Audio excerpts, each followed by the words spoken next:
छत्रपती संभाजीनगर मधल्या फुलंब्री तालुक्यामध्ये 3 मुलांना अचानक लुळेपणा आलेला आहे।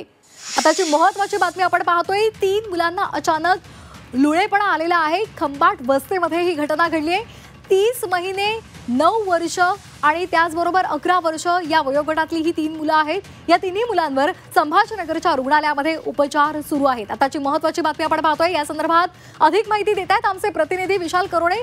विशाल, 3 मुलांना अचानकपणे लुळेपणा आलेला आहे, काही तुमचं बोलणं झालेलं आहे का डॉक्टरांशी? कशामुळे हे सध्या त्यांना लुळेपणा आलेला आहे, काय कारण आहे यामागचं?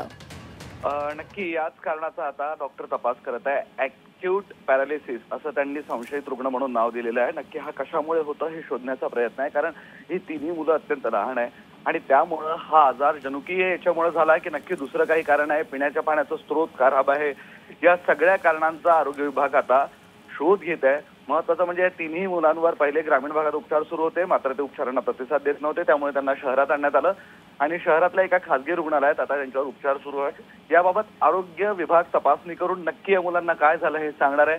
सोबतच यांच्या नात्यातले जे काही यांचे नातेवाईक आहेत, लहान मुलं आहेत, त्यांचीही आता तपासणी करण्यात येणार आहे। कल्याणी, अगदी धन्यवाद दिलेल्या माहितीसाठी।